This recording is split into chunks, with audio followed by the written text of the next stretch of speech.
महाराज वीर सिंह भोजन करने बैठे हैं। बिल्लू एक बड़ी सी चांदी की थाली में कुछ नया पकवान लेकर आता है। चंदा दूर खड़ी देख रही है। बिल्लू उत्साह से कहता है, महाराज, मैंने आज आपके लिए एक बिल्कुल नया आविष्कार किया है, शाही करेला मलाई मार के।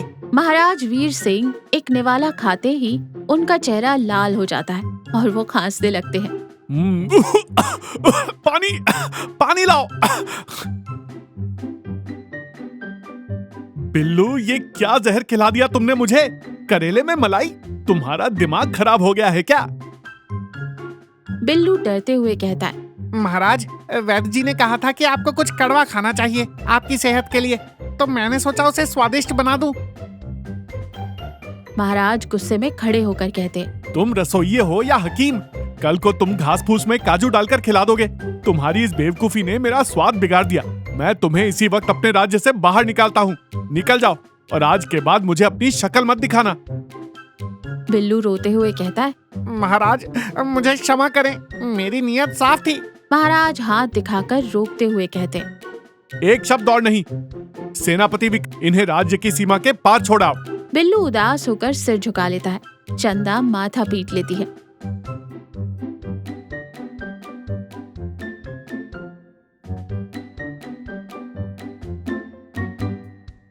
बिल्लू और चंदा राज्य से बहुत दूर एक घने जंगल के बीचों बीच बैठे हैं। चंदा लकड़ियां इकट्ठा कर रही है और गुस्से और व्यंग में कहती है, मैंने 1000 बार कहा था राजा को राजा ही रहने दो, उन्हें अपना हेल्थ इंस्पेक्टर मत बनाओ। अब खिलाओ भालू और बंदरों को अपना शाही करेला। बिल्लू मिट्टी सानते हुए कहता, अरे भाग्यवान, कला की कद्र हर किसी को नहीं होती। हम यहीं अपना आशियाना बनाएंगे। ये जंगल के बीच का रास्ता है, कभी कभी मुसाफिर गुजरते हैं। हम यहाँ एक ढाबा बनाएंगे, मिट्टी का ढाबा। चंदा हंसते हुए कहती है, वाह, जंगल में ढाबा, इसके उद्घाटन में किसे बुलाओगे? शेर जी को या हाथियों के झुंड को? बिल्लू मुस्कुराते हुए कहता है, तुम बस देखती जाओ चंदा, मैं ऐसा ढाबा बनाऊंगा जो किसी महल से कम नहीं होगा। नीचे मेरी रसोई होगी और ऊपर मेहमानों के बैठने की जगह है। दोनों मिलकर कई दिनों की मेहनत के अंदर 2 मंजिला मिट्टी का ढाबा तैयार करते हैं। नीचे एक खुली रसोई है जहाँ बड़े बड़े चूल्हे हैं और लकड़ी की सीढ़ियों से ऊपर जाने पर बांस और मिट्टी से बना एक हवादार भोजन कक्ष। ढाबे की ऊपरी मंजिल पर दूसरे राज्यों की और पैदल जाने वाले मुसाफिर और व्यापारी बैठकर खाना खा रहे हैं। माहौल बहुत चहल पहल भरा है। बिल्लू उत्साह से खाना परोस रहा है। चंदा एक तरफ बैठकर गल्ले में सिक्के गिन रही है। एक मुसाफिर संतुष्टि से हाथ धोते हुए कहता है, बिल्लू भैया, तुम्हारे हाथों में कोई जादू है। सैकड़ों मील पैदल चलकर व्यापार करने वाले हम जैसे लोगों के लिए इस घने जंगल के बीच तुम्हारा ढाबा किसी स्वर्ग जैसा है। तुम्हारी सब्जियां खाते ही सारी थकान दूर हो जाती है। बिल्लू विनम्रता से हाथ जोड़कर कहता है, ये तो आपका प्यार है बाबूजी, पेट भरकर खाइए। भगवान की कृपा से मेरा खाना आपको पसंद आया। चंदा सिक्के खनखनाते हुए और मुस्कुराते हुए कहती है, देखा बिल्लू, वहाँ उस गुस्सैल राजा को खाना खिलाते थे तो सिर्फ डांट मिलती थी। यहाँ देखो, तुम्हारे खाने की चर्चा आसपास के राज्य में भी हो रही है। अब हमारा मिट्टी का ढाबा मशहूर हो गया है। पैसों की भी कोई कमी नहीं है। महाराज ने तुम्हें निकालकर एक तरह से हम पर बहुत बड़ा उपकार किया है। बिल्लू मुस्कुराते हुए कहता है, जो होता है अच्छे के लिए होता है चंदा। मेरी कला को लोग पसंद कर रहे हैं। उनकी भूख मिटने पर जो मुस्कान उनके चेहरे पर आती है, उसे देखकर मुझे जो खुशी मिलती है वो किसी दौलत से नहीं खरीदी जा सकती। कुछ वर्षों बाद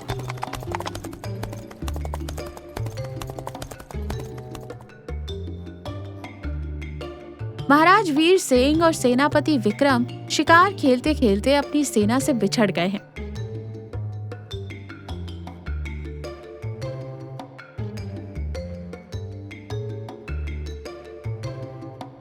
दोनों के कपड़े फटे हुए हैं और चेहरे पर धूल है और वो बुरी तरह से थके हुए हैं।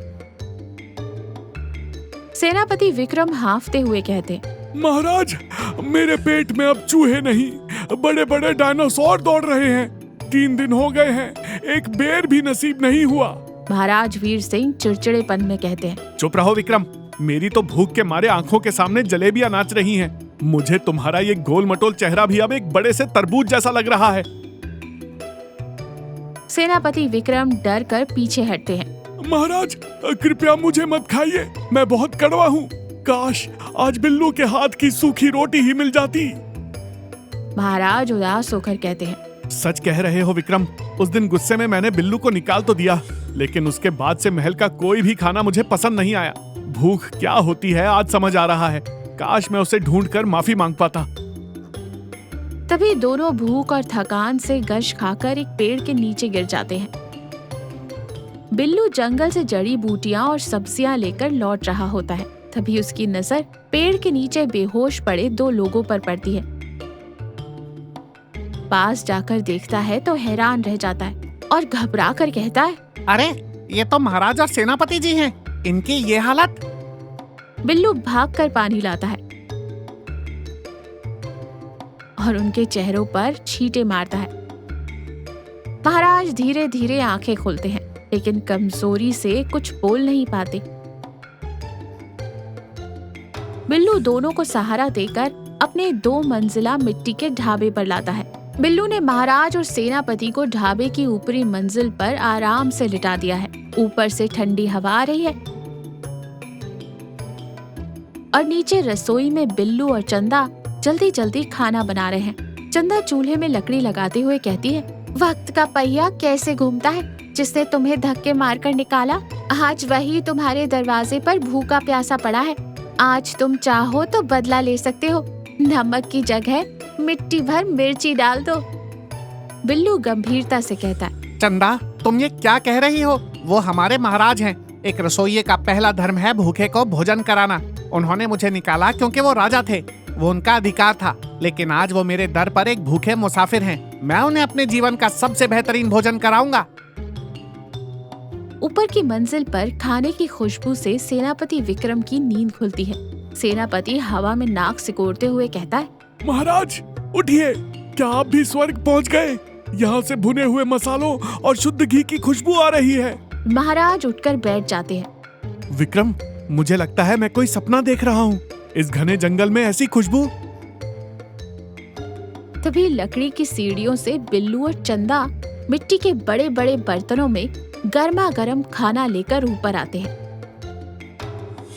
बिल्लू सिर झुकाकर कहता है, महाराज का इस छोटे से सेवक के मिट्टी के ढाबे में स्वागत है। महाराज हैरत से आंखें फाड़ कर कहते, बिल्लू, तुम ये सब क्या है? चंदा मुस्कुराते हुए कहती है, महाराज ये जंगल का ताजमहल है, जिसे आपके इसी पागल रसोइये ने सिर्फ मिट्टी और प्यार से बनाया है। नीचे हमारी दुनिया यानी रसोई है और ऊपर स्वर्ग यानी भोजन कक्ष। महाराज आप बहुत कमजोर लग रहे हैं, पहले कुछ खा लीजिए, बातें बाद में होंगी। बिल्लू उनके सामने पत्तल बिछाता है। गर्मा गर्म बाजरे की रोटी, शुद्ध देसी घी, लहसुन की चटनी और ताजी सब्जियों का साग परोसता है। सेनापति बिना सोचे समझे खाने पर टूट पड़ते हैं। महाराज मैं तो कहता हूँ राज्य यहीं ले आइए, क्या स्वाद है। और खाना मुंह में ठूसने लगते हैं। महाराज पहला निवाला मुंह में रखते हैं। उनकी आंखें बंद हो जाती हैं। भूख और खाने के बेहतरीन स्वाद से उनकी आंखों से आंसू छलक पड़ते हैं। बिल्लू घबरा कर कहता है, क्या हुआ महाराज, क्या कुछ कड़वा लग गया? महाराज रोते हुए मुस्कुरा कर कहते, नहीं बिल्लू, आज मुझे एहसास हो रहा है कि अहंकार का स्वाद कितना कड़वा होता है और क्षमा का कितना मीठा। मैंने एक छोटी सी गलती के लिए एक ऐसे इंसान को निकाल दिया जिसके हाथों में जादू है और दिल में इतना प्यार। 3 दिन की भूख ने मुझे बता दिया कि अन्न ही सच्चा भगवान है और उसे पकाने वाला सबसे बड़ा कलाकार। चंदा हल्के से ताना मारते हुए कहती है, चलिए महाराज, देर आए दुरुस्त आए। वैसे इस बार खाने में करेला नहीं है, निश्चिंत होकर खाइए। सब हंस पड़ते हैं। माहौल हल्का हो जाता है। महाराज भोजन करके तृप्त हो चुके हैं। वो बिल्लू का हाथ पकड़कर कहते हैं, बिल्लू, तुमने मुझे सिर्फ खाना नहीं खिलाया, तुमने आज मुझे एक नई जिंदगी और एक बहुत बड़ा सबक दिया है। मुझे माफ कर दो मेरे दोस्त। अपना सामान बांधो। तुम और चंदा आज ही मेरे साथ वापस राजमहल चलोगे। तुम्हारी जगह शाही रसोई में है। बिल्लू हाथ जोड़कर आंखों में आंसू लिए कहता है, महाराज, आपके इन शब्दों ने मेरे सारे घाव भर दिए। आपने मुझे माफ कर दिया, मेरे लिए यही काफी है। लेकिन क्या बिल्लू? महाराज, अब इस मिट्टी के ढाबे में मेरी जान बसती है। महल की दीवारों के बीच रहकर मैं सिर्फ एक नौकर था, पर इस खुले जंगल में, इस 2 मंजिला ढाबे में मैं एक आजाद कलाकार हूँ। यहाँ जब कोई थका हारा मुसाफिर आकर खाना खाता है तो उसके चेहरे की संतुष्टि मुझे दुनिया का सबसे अमीर इंसान बना देती है।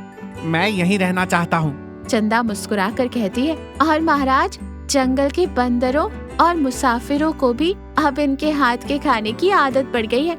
अगर हम गए तो वो सब हड़ताल कर देंगे। तुम्हारी मर्जी बिल्लू। मैं तुम्हारी कला और तुम्हारी आजादी का सम्मान करता हूँ, लेकिन मेरी एक शर्त है। कैसी शर्त महाराज? महीने में एक बार राजा वीर सिंह अपनी पूरी वेशभूषा उतारकर एक आम इंसान की तरह तुम्हारे इस जंगल के मिट्टी के ढाबे पर खाना खाने आएगा। और हाँ, उस दिन तुम मुझे शाही करेला मलाई मार के भी खिलाओगे तो भी मैं बिना शिकायत के खा लूंगा। सेनापति विक्रम अपना पेट पकड़कर हंसने लगता है। बिल्लू और चंदा भी जोर से हंसते हैं। महाराज भी ठहाका लगाकर हंसते हैं। तो देखा, इंसान की असली कीमत उसकी कला और उसके साफ दिल में होती है। क्रोध और अहंकार हमें अपनों से दूर कर देता है, लेकिन क्षमा और प्रेम बड़े से बड़े घाव को भर सकते हैं। कड़ी मेहनत से कहीं भी सफलता पाई जा सकती है। अन्न का सम्मान करना और भूखे को भोजन कराना दुनिया का सबसे बड़ा पुण्य है।